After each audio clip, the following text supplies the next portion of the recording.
Salve nação, estamos de volta, mais um vídeo, quinta-feira, já se aproximando aí do dia de sábado, onde iremos enfrentar, quando iremos enfrentar o Red Bull Bragantino, terceira rodada do Brasileirão. Mas aí antes, a gente tem algumas informações, né? Hoje o Cruzeiro enfrentou o Atlético Mineiro, o Clássico Mineiro, na Copa do Brasil Sub-17, e os crias da Toca, meu amigo, deram um show. Apesar de começar perdendo por 1-0, o Cruzeiro buscou a virada no segundo tempo. O gol do Atlético foi marcado no primeiro tempo, né, com o Cauê, o camisa 9 do Atlético, e aí no segundo tempo apareceu ele, né, Juan Índio, 3 vezes fazendo um hat-trick e dando essa vitória ao Cruzeiro no jogo de ida, que vale pela segunda fase da Copa do Brasil Sub-17. O jogo de volta acontece no próximo dia... na próxima quinta-feira, acho que é dia 5 ou dia 4, se eu não estou enganado, e será com o mando do Cruzeiro. Apesar de ser mando do Cruzeiro, a tendência é que o jogo seja no Sesc Alterosas, né, o local do jogo de hoje. E aí o Cruzeiro conseguindo essa vitória muito importante. Na primeira fase o Cruzeiro eliminou o Gama por 5-0, né, foi um jogo único. E aí bateu a equipe do Gama em uma goleada muito boa. E hoje conquistando uma vitória importante para construir aí uma gordurinha para o jogo de volta, né, o Cruzeiro que tem um elenco bom. Hoje a gente teve alguns jogadores que estavam no Sub-20, inclusive o Juan Índio, né, estava no Sub-20, participando dessa partida pelo Sub-17 porque ainda tem idade, né? E o Cauã Batistella, aí, um dos jovens jogadores do Cruzeiro, que ainda tem menos de 17 anos, também participando dessa partida de hoje. Ele que é italiano, né, e é naturalizado brasileiro também, tem a dupla nacionalidade. Então, peças importantes para a gente acompanhar. O jogo foi transmitido pelo Sport TV, acredito que semana que vem também a transmissão será do Sport TV. A gente sempre divulga no nosso site todas as informações, então se você quiser acompanhar, fica ligado no Diário Celeste, que a gente vai atualizando certinho, né, diarioceleste.com.br. E aí, falando de Copa do Brasil ainda, a gente aguarda o sorteio que definirá os confrontos das oitavas de final da Copa do Brasil, e acontece na próxima terça-feira. Cruzeiro classificado depois daquela vitória sobre o Náutico, e aguarda alguns possíveis adversários também. Dependendo do horário que você estiver assistindo o vídeo, ainda tem jogo rolando, né?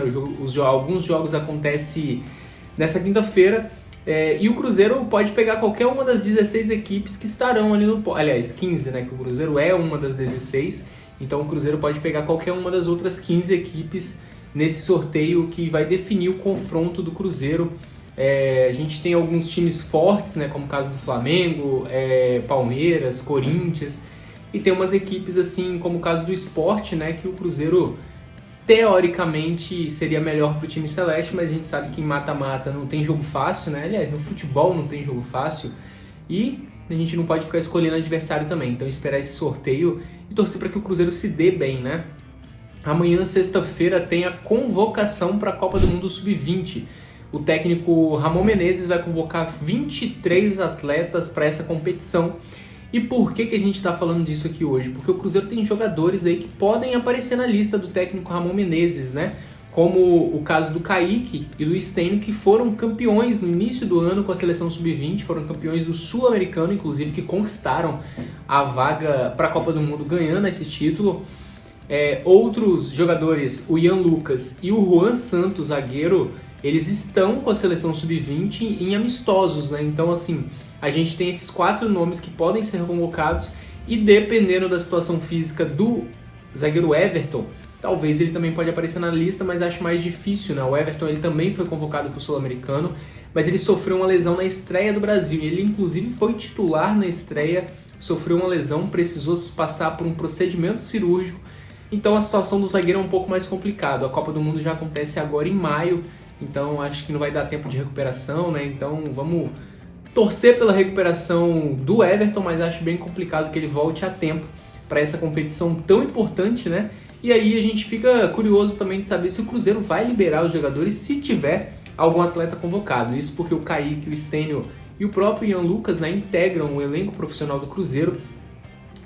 E aí a gente tem a questão dos desfalques, né? Por exemplo, se o Kaique for convocado, a gente fica apenas com o Marlon em algumas partidas da Série A, dependendo até da Copa do Brasil. E o Stênio também vem sendo relacionado, e aí seria a mesma situação assim como o Ian Lucas e o próprio Juan Santos. O Juan Santos, que estava treinando no profissional, não foi relacionado recentemente, mas estava ali integrando o elenco principal do Cruzeiro. Hoje a gente teve um gráfico divulgado, uns dados, um levantamento divulgado pelo SofaScore, uma plataforma aí de estatística, acho que todo mundo conhece, né, dispensa comentários, analisando o Marlon desde a sua chegada ao Cruzeiro. O lateral esquerdo simplesmente lidera várias estatísticas desde a sua estreia pelo Cruzeiro. Vou até ler, que são várias mesmo. Ele é o líder em assistência desde a sua estreia, são 2 assistências, líder em passes decisivos, cruzamentos certos, desarmes, bolas recuperadas, duelos ganhos e eficiência nos duelos, né? Então, o Marlon começando a se destacar de vez com a camisa do Cruzeiro diante do Náutico. Ele e o William, né, foram brilhantes, belíssima atuação dos 2 laterais, e o Marlon recuperando o seu futebol também no futebol, atuando no Brasil, ele que se destacou atuando pelo Fluminense, agora no Cruzeiro começa também a deslanchar, né, nesse início de trajetória no Cruzeiro. E é bom a gente ver o Cruzeiro também acertando contratações, né? O William também vendendo certo na lateral direita e o Marlon na esquerda já é o dono da posição também.